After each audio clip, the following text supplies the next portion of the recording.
Okay, I will not repeat hypoglycemia because I know you did diabetes in MedSurge 1 and hypoglycemia was discussed. So assessment, interventions for hypoglycemia, no, sorry, assessment, risk factors, because you have to know what causes hypoglycemia, correct? Meaning, if you know the causes, meaning alcohol without food, for instance, too much insulin or not enough food, all that kind of stuff, or exercise, for instance, um, affects blood glucose, correct? Meaning it can cause hypoglycemia. So therefore, when you teach the patient to how to prevent hypoglycemia, then you know what to teach. And then assessment, remember there are 3 levels of hypoglycemia: mild, moderate, severe. And that means your interventions has to be commensurate. However, just a reminder, hypoglycemia, since hypoglycemia is tolerated differently by person to person.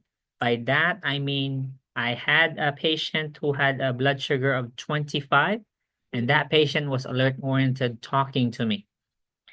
I had a patient with a sugar of 68. She was unconscious. Okay. So meaning your interventions for mild, which is oral glucose, correct? You feed them 3 graham crackers, 1 cup of orange juice, for instance, or 8 ounce of orange juice. Can you give that to that patient who had a glucose of 68, who was unconscious? Okay, so therefore, you treat based on the patient's symptoms. Okay, meaning if your instruction is to give glucagon, IM or sub-Q, for a patient with a sugar of 25, or which is severe, correct? It's under 40. So it's if severe, don't tell me you have to inject it to a patient who is alert and oriented, who can eat and swallow, right? Do you know what I'm saying? Meaning use common sense when you are treating hypoglycemia. Okay, you're not gonna shove the graham crackers, into the patient's ear, right? Or put a funnel in their mouth. They're unconscious. You can't do that, right? And then also review us. Let's say you chose glucagon as opposed to dextrose. Okay, because dextrose is given IV, correct? Let's say you don't have IV access, patient's unconscious, so you're left with glucagon, IM. What's the side effect of glucagon? Nausea, vomiting. So you give it to an unconscious patient, what could possibly go wrong? Okay. You understand? Okay, so that's your little review for hypoglycemia. So let's now go to the other 2 acute complications. These are called acute complications because are they life-threatening? Yes, these 3 are life-threatening. So the most life-threatening obviously is hypoglycemia. The other 2 are DKA and HHS. So that's what we'll discuss today. DKA and HHS are similar in management. However, causes are, the pathophysiology is slightly different. So I'll skip hypoglycemia. Let's go now to DKA. So your patient next week will have DKA. Oh no, now your practice on this patient next week, you start simulation on week 5. Okay. So what is DKA? So this is an absence or markedly inadequate amounts of insulin. This can occur in both type 1 and type 2. Used to be like 30 years ago when I was going to school, only type 1s developed DKA. I don't know what happened over the next few decades. We're seeing type 2s now with DKA. Okay. So it's you can say diabetes is evolving a lot. So here are the 3 clinical main features of DKA. There's hyperglycemia, dehydration, and so therefore the cause of death really for patients with DKA would be dehydration. They'll die from shock, okay, if untreated. Then of course we have to reverse that. I'll explain how. And then there's acidosis because of the fat breakdown. Okay. So most cases of DKA involve type 1s, although again, we have type 2s now going into DKA. I'll go to the figure. because it's easier to explain this way. All right. So type 1 diabetics have no insulin, correct? We know that. No insulin. Now, let's look at the, before this, let's look at the precipitating event first. So how will this happen? Because we know there is no insulin. So the triggers are the following.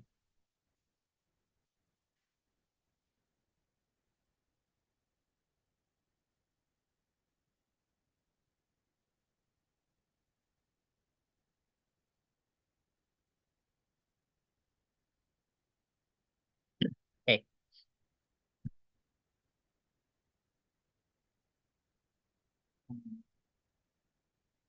Illness or infection, which is the most common.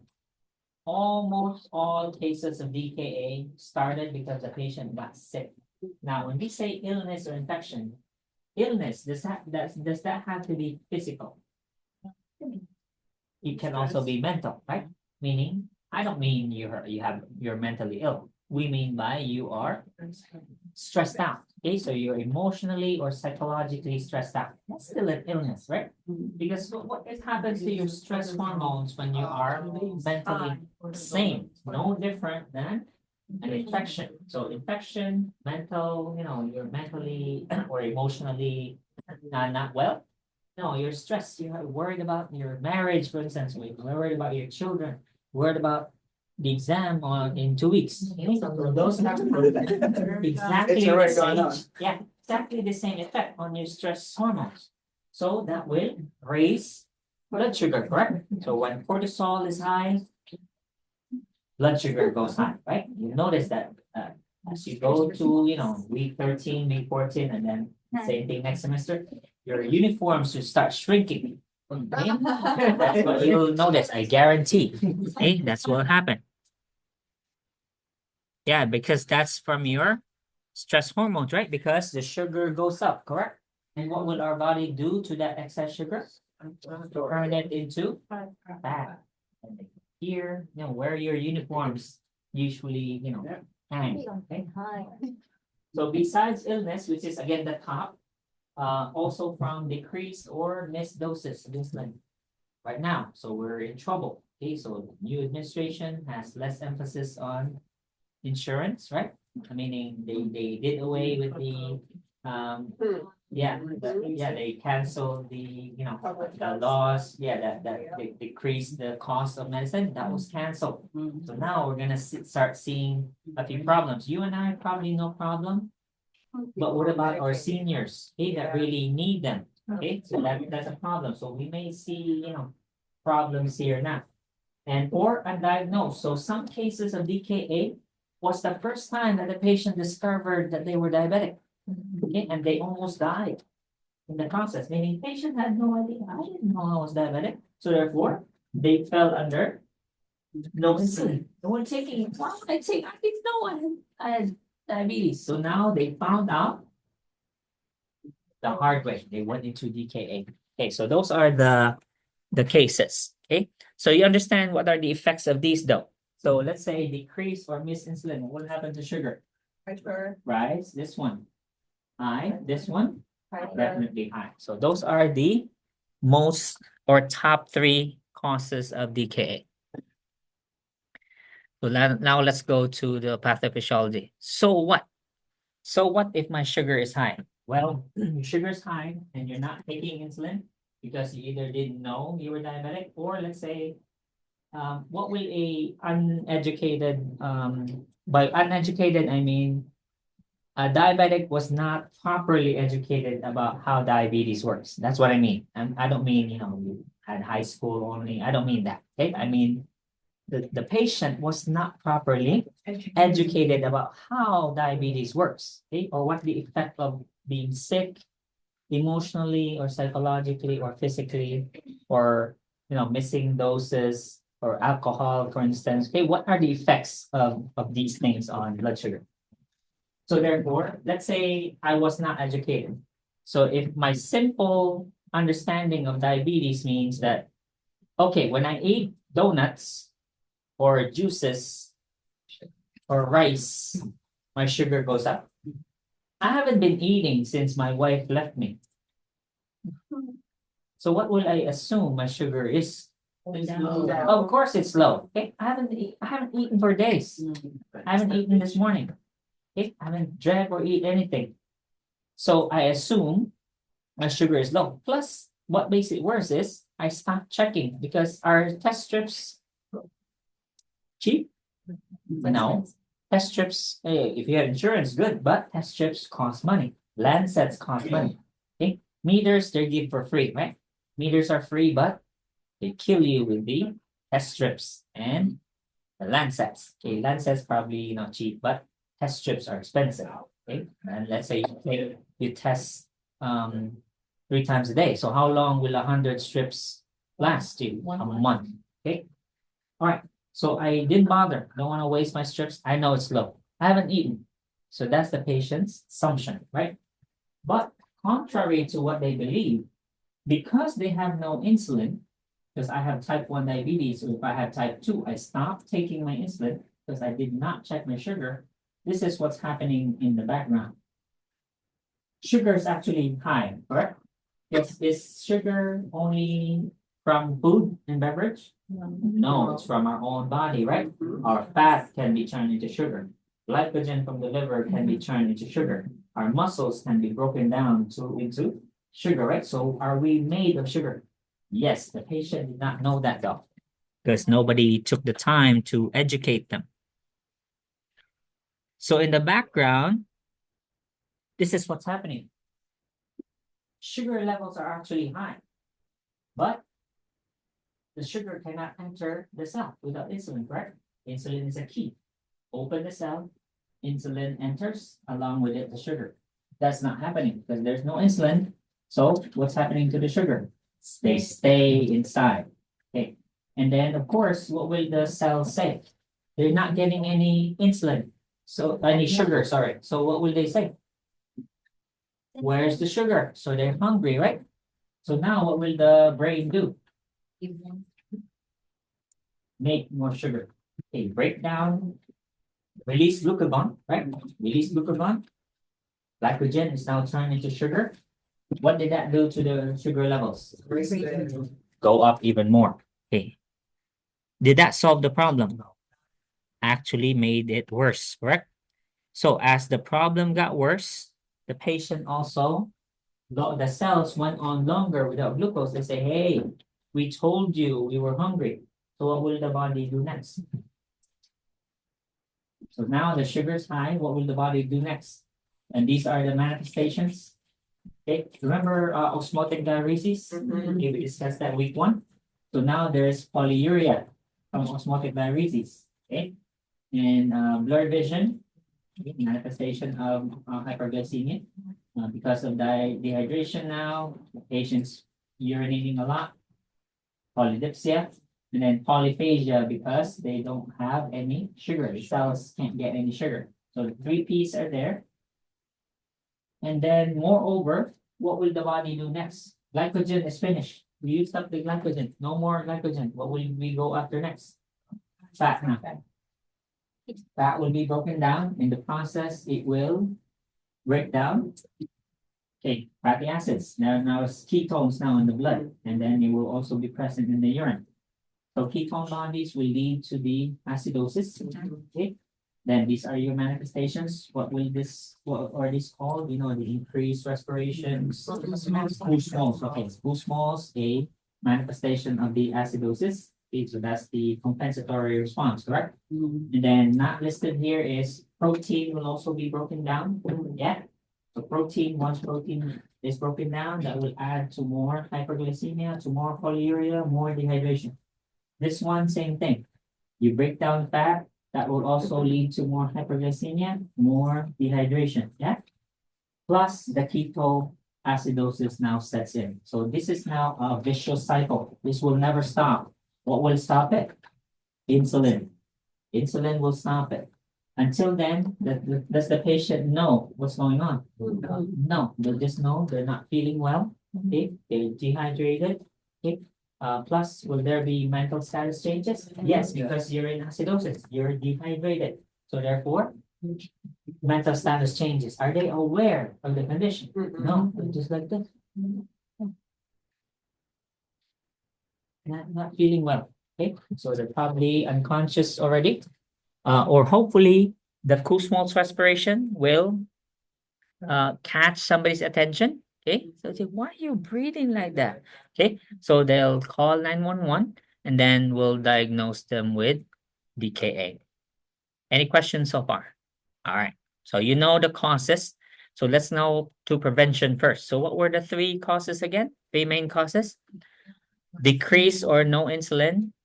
They're sick, right? Mentally or physically. And then, yeah, sick mentally. What's the third one? Undiagnosed. Okay, undiagnosed diabetes. Okay. Nothing we can do with undiagnosed diabetes. I mean, unless the patient goes to a doctor, we'll never know. Yeah. Okay. So prevention. We have sick day rules. Here's your sick day rules. So educate the patient, especially if they survive DKA. Hopefully, we should have told them this before they went into DKA. So every patient who's newly diagnosed diabetic, whether type 1, type 2, should receive this education. Okay. So obviously, a patient going to DKA, did anyone take time to teach them about chart 46-9? No. So print chart 46-9, okay, and then you teach the patient. When you're sick, and then emphasize, doesn't have to be a physical illness, doesn't have to be the flu. It could be emotional or psychological. When you're under stress or you're sick, take your medicine as usual. If you're afraid that your sugar is low, then check. Okay. Tell them to check their urine for ketones. Now, urine ketone test kits are available over the counter. Okay? They should have at least one at home. So, and this is covered under FSA. Okay, the doctor can write prescription. Your insurance will cover this. And then report elevated glucose, especially if it's over 200 for a considerable period of time. Continue taking your insulin. Okay, if they say, but I'm not eating, doesn't matter. Your sugar is coming from your body. Okay, we are made of sugar.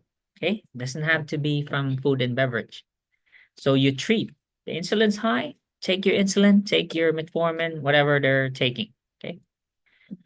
I can't hold anything down. I have the stomach flu. Well, okay. If you can't eat anything solid, liquid. So what would be the liquid for diabetics?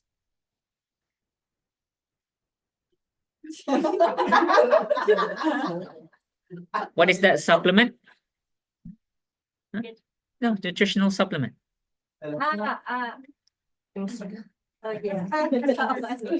Glucerna. Yeah. Okay. So drink Glucerna or anything. Just eat what you can. If they absolutely cannot eat, they vomiting, for instance, then they go to the hospital now. Okay. You can't stay home, can't eat anything, then it's time to go to the hospital or call your doctor. Okay. Because you could go into DKA and die. How do we say it again? Death.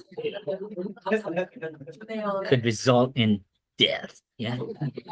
So there's a situation with a patient, let's say, I'm gonna use Mama as an example. She refuses to drink water, she's type 2. Because, it wakes me up at night, I pee a lot, I can't sleep, or it makes me go to the bathroom a lot, I can't do that, but I always push her to drink water, even now, even on, even if you're not thirsty, just hydrate yourself. That's your mom, man. So you figure it out. Yeah, so She has to drink. I always push her, but she's very strong. That's okay. Don't stop. Keep repeating it. She'll eventually, come to, because it's a matter of control also. She's trying to control that. Because because chronic illnesses have control over us. Okay, nothing we can do about it, but they don't understand that yes, there is something you can do. Okay, don't let it control you. You control it. Yeah, and water is a simple. Keep educating her. Don't stop. That's okay. Yeah. Just like smoking cessation. No, smokers don't stop when you tell them. They'll keep smoking. Okay, but there's one day that one nurse, yeah, it's just about timing. It's a correct timing that you mentioned, and then they'll turn their life around. Okay. Okay, so manifestations of hyperglycemia, you already know. 3 P's, right? And the blurred vision, weakness, headache. Now the patient will have signs and symptoms of dehydration now. So can they go into AKI? Yeah. Pre, intra, or post-renal? Very good, pre-intrarenal. So that's going on in the background as well. But this chapter is only for diabetes. So chapter 46, that's all we'll talk about. So now we have the Kussmaul's respiration, the fruity or acetone breath. Okay, that's Kussmaul's. Okay. On labs, so when the patient comes in, a DKA patient would have these sugars, meaning at 250 blood glucose level is already enough to diagnose you with DKA. Okay. But that's not only the glucose level though, because what were the 3 findings that were classic manifestations? 3 classic features. Hyperglycemia, 250 to 800. And then what was the other 2?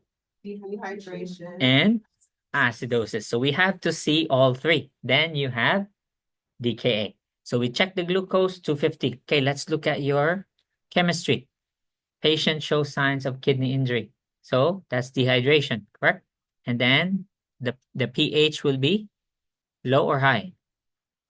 Low. So the pH will be less than, which is less than 7.35. Okay, so here are your features now. So now we have a complete diagnosis. Okay, so now our patient is diagnosed. Okay, you have DKA. Now let's go to management. Now, I know the author has to put one over the other first. Okay, they can't like put, no, they didn't put it like a table and they say, okay, all of these have to be done at the same time because these are done at the same time. Okay, meaning it's not just one nurse taking care of a DKA patient. It's impossible. They have to be 2 or more. But if you're alone, then so be it. Plus, between interventions, it's only a matter of minutes. Okay, so you saw me hanging IV fluid earlier, right? And then in between that, I mean, right after I hang the fluid, I can also draw insulin. Okay, and then hang another fluid. Does that make sense? Okay, so this is how it goes. If you have these 3 or 4 orders, one has to be done first, correct? Meaning you're alone, so you can't do unless you have 4 arms, okay? But you only have 2 hands, so you can only do one intervention, one order at a time. So fluids first. Why? By priority, what's the one rule of priority? ABC, right? So it's circulation. So there's really no airway breathing here because there's no airway problem. The breathing problem really is not it's more of a manifestation, right? The Kussmaul's, the rapid respirations is actually a manifestation. Doesn't mean the patient has any gas exchange problem. No, these patients' oxygen levels are totally normal. Is that understood? Okay, so the Kussmaul's is actually just a manifestation. So we will hang fluids first. So the order is sodium chloride first, right? 0.5 to 1 liters per hour for the first 2 to 4 hours. So your order, let's say on your patient next week that you will be practicing on is NS 1 liter over 1 hour. Okay, so you'll hang that, right? Okay. So did this solve the problem? No. No. But is this life saving? Yes. What will this do? Increase the blood. Right, because remember the patient's in severe dehydration. Okay, so therefore you increase the blood pressure with the fluids. Okay, the 1 liter. So while that is running, so as soon as you hit start, this is now infusing. We'll leave the rest first. We'll come back to this because it hasn't been an hour yet. So the first bag of saline will be running. Yeah. So now let's go to the next one. Electrolytes. This one will depend though on what electrolytes are abnormal. Okay, so I can't really specify what to give. It depends on what's low. Okay, what's low or what's high. Okay. Okay, the next one is to reverse acidosis. Now, what was the cause of the acidosis in the first place?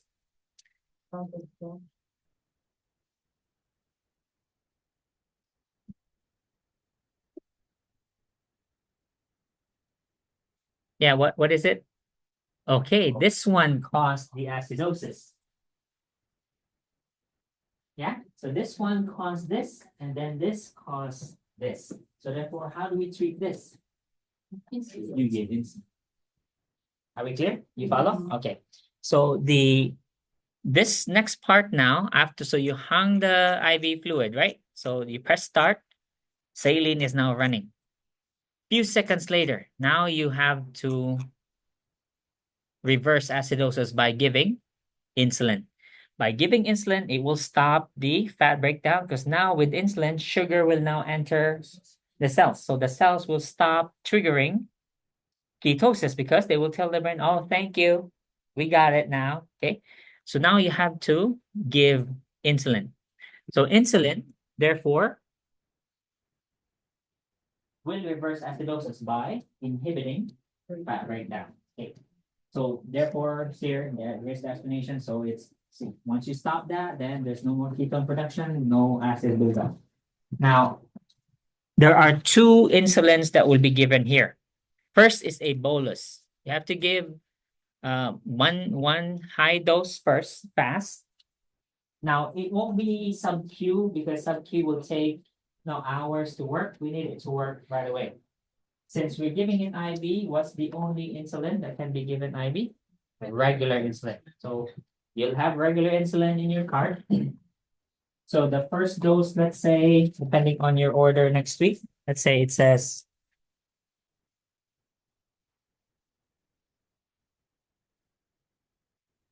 0.1 units per kilogram. Patient weighs 70 kilograms. How much will you give? 7 units. So you'll draw this, but you know insulin syringe, correct? Insulin syringe has a needle, yeah? How do you give this IV?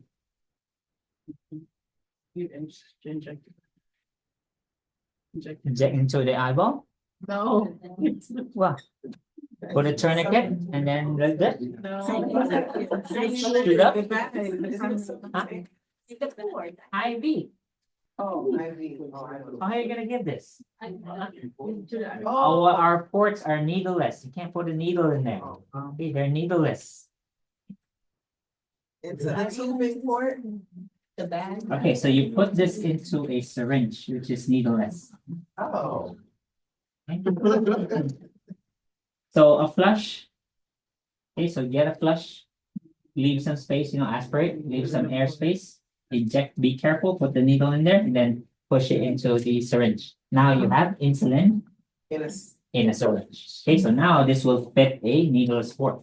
Now you clean the port with alcohol, push, connect it, and then push the insulin. Okay, so there's your dose. That's your bolus. Now you have a continuous infusion. See, it says here IV insulin at a slow, continuous rate. Let's say 5 units per hour, but that's not realistic. So usually the order is this. So let's say the continuous infusion is 0.1 units per kilogram per hour. Now your bag of insulin from the pharmacy says regular insulin, 250 units, and it's a 250 ml bag. So what's the concentration of this? Because now you have your D over H. So how much will you give the patient? 70 kilogram patient. 0.1 units per kilogram per hour. This is what you have. So we did doses calculation week 1. So what will be your answer?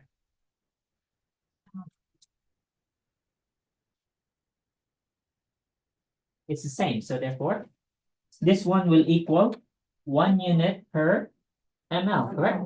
So there's 1 unit per ml. So D over H times Q. So this is 7, yeah? 7 divided by 1 times 1 equals 7 ml per hour. All right, so it's fast, right? So we gave we hung the saline and then we drew the first insulin, 7 units, put that into the syringe, push that into the patient. Meanwhile, you're hanging the bag. So will this be piggyback or 2 separate pumps? Why 2 separate pumps? Correct. Why can't I piggyback it to the NS? They're not compatible. Well, I mixed insulin here with NS, so they're compatible. Why 2 separate pumps? Why can't I piggyback? It's running at a different rate. Can you afford to stop the NS? No. Because remember, this will run only 7 ml per hour. Right. And this is continuous. What about the NS? It's also continuous. So can I afford to piggyback? No piggybacking. 2 separate pumps. Okay. Can they be on the same IV site? Yeah. Are they compatible? Absolutely. Yes, they can go into the same IV site. Plus, is it really a lot? Let's say 1,000 ml per hour, right? Oh, by the way, our smart pump will only run 999. Okay, because there are only 3 digits on the rate, so you can't give 1,000. So the most would be 999. So therefore, we hung it, right? So with the NS is running, and then you gave this push, and then you hung this separate pump. Now both are infusing. Then now you check your glucose hourly. Okay. If you're not comfortable with hourly, you can do every 30. It's up to you. You're the boss. Okay, you're the nurse. So depending on your concern, let's say, oh, the patient still looks, because we need a Foley, right? So we need to know whether this is working or not. We have a Foley. Now we're seeing hourly urine output because we have to evaluate whether or not you're giving enough fluids, correct? Because if the patient still has no urine output, what stage is that in AKI? Oliguria. So is it working? No. Do they need more fluids? Yeah. Yes. And how do we know whether or not we're giving enough fluids? The urine output. So do we need a Foley? Yes. Yes, we have to have a Foley. If there's no order, what are you gonna do? Ask for one. Okay. Hey, doctor, how am I gonna evaluate hourly urine output? He said, oh yeah, okay, put in a Foley. I thought so. Get on it. Okay. All right, a warning here. Okay, so the patient's potassium level, watch that. Okay. Plus one other warning. Does this sound familiar? We talked about this in week 1.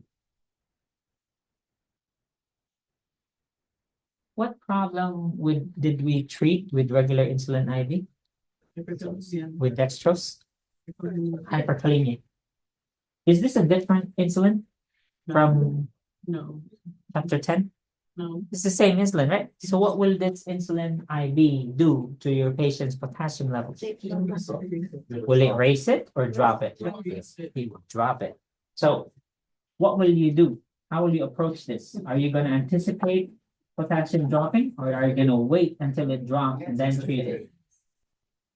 Very good. So now, once this is infusing, you have to anticipate that what will happen to your potassium level. It's gonna drop. Okay. Are we gonna wait until that happens? Okay. So on the second fluid, let's say 1 hour later, because this is only running at 7 ml per hour, it's gonna drop, but probably not drastically, right? Because it's only giving 7 units per hour.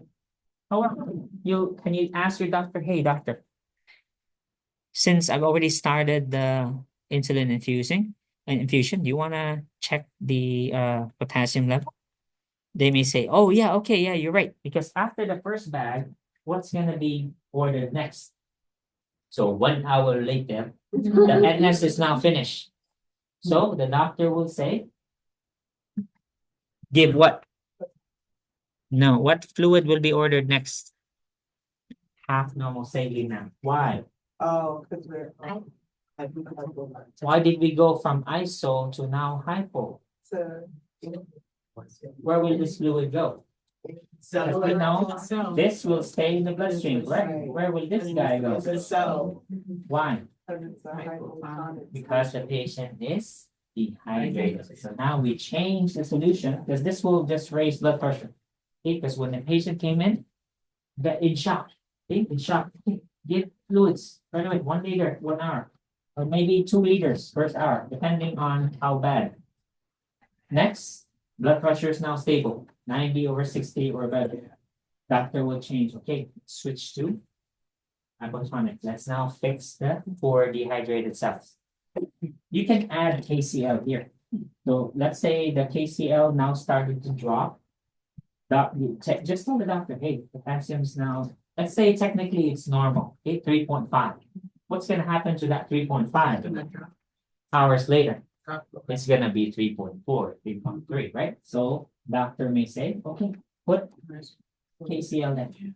So they'll change it to half normal with maybe it has 10 or maybe 20 milli equivalents of potassium chloride in that bag. That way, as this is dropping the insulin, the potassium, you're placing.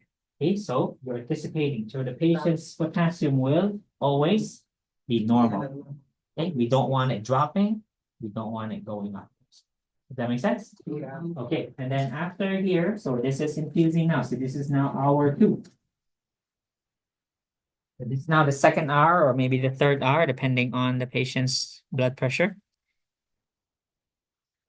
Okay, we may have to change it again if the sugar now goes 300 or less. Because now this is running, correct? We don't want to drop it too fast, so the doctor may change it. So they rely on your reporting. So you tell the doctor, because you're checking the sugar every hour, correct? Or more often, depending on your level of concern. But per hour is the usual order. So let's say you reported, hey, doctor, let's say a patient came in with 600, right? And then it now became 300. Sugar is not 300. What's running right now? Half normal saline. So it says, okay, change it to dextrose now. Okay, because we don't want to drop too fast either. Okay, we just want the patient, because once it's under 250, once the sugar is under 250, DKA is resolved. No more DKA. The patient has hyperglycemia, but they're not in DKA anymore. Are we clear?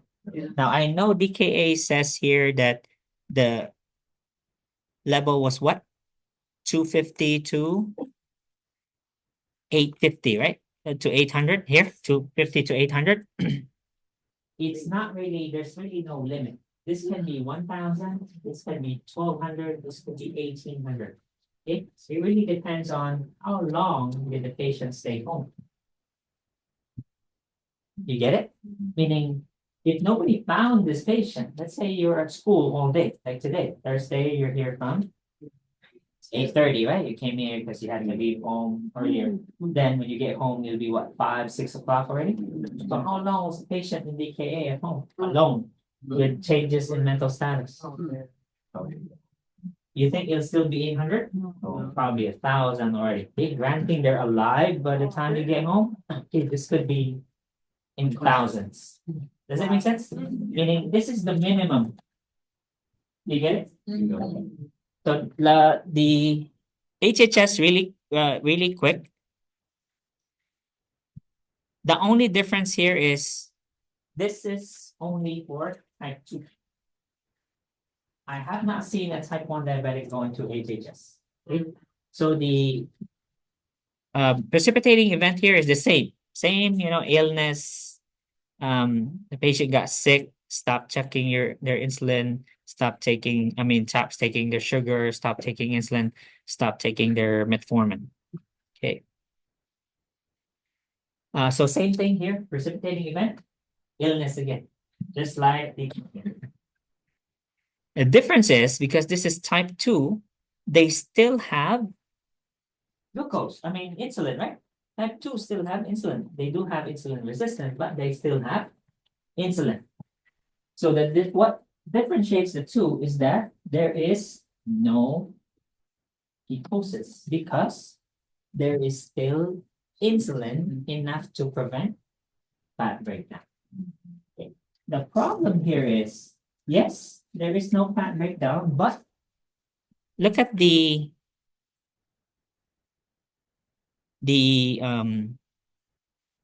evolution. How does it develop? Slowly over a period of days.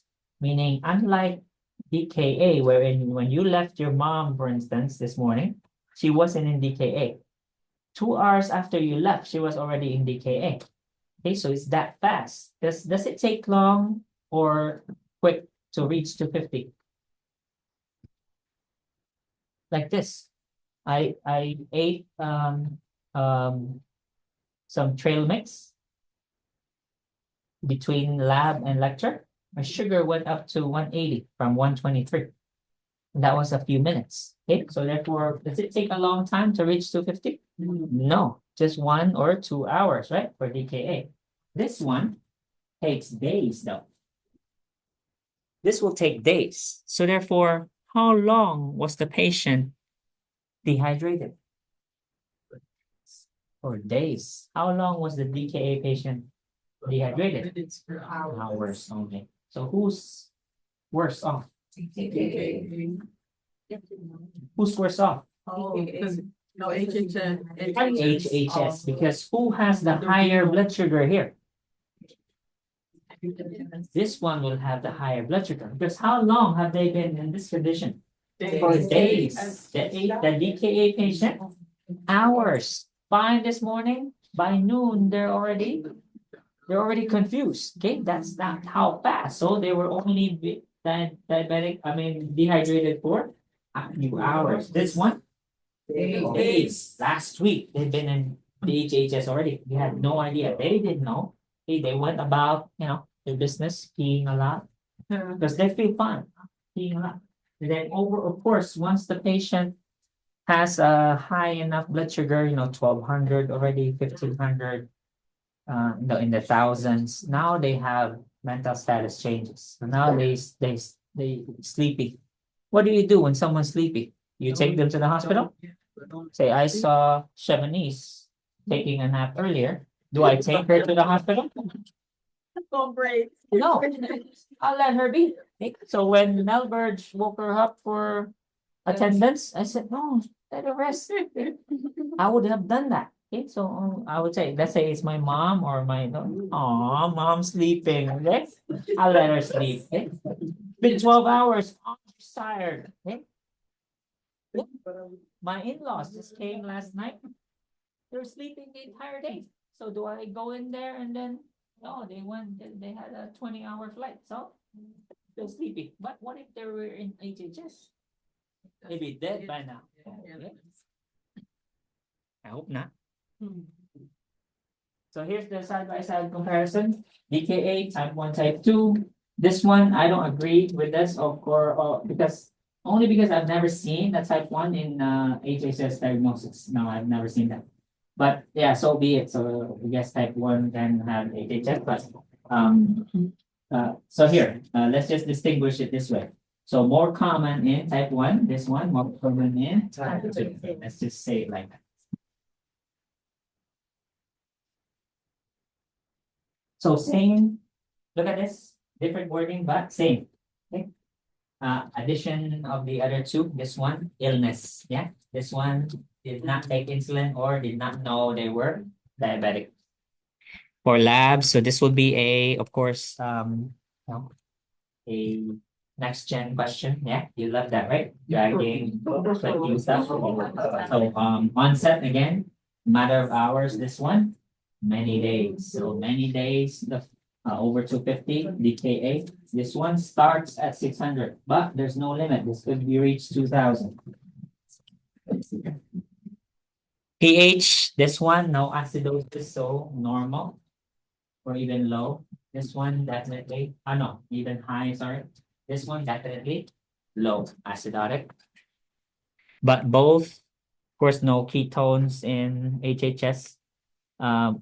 They both have severe dehydration, the BU and creatinine, both in AKI, but who's worse off? HHS. So therefore, back to the management. How much more sugar, how much more fluids will a HHS patient require? More. How much more insulin do they require? More, but same exact treatment. Just more fluids, more insulin. So this one may be 0.1 per DKA. For that patient, probably 0.2. Okay, double. Okay, or maybe triple, depending again on the sugar level. But keep in mind, these patients have AKI. Look at mortality. Who has the higher mortality? HHS. Some of them don't survive. They come in, they're already profoundly in shock. Can't save them. Dangerous. Because again, the good thing here is because it develops so fast and the patient has that goosebumps, they're still conscious, like they know, oh, something's wrong. This one, I'm sleepy. What will they do? Go sleep. What will also tell them if they're sleepy? Go sleep. And then they won't wake up. Sleep forever. This one, that's why the mortality is lower, because somebody's bound to, to find them, or they're bound to complain about something. I don't feel well. This one, just sleepy. Sleepy. Lay on the couch. Or right here, let's say you've been here all day, 12 hours. I won't wake you up sleeping here. Not gonna check your sugar. All right, that's it. Any questions?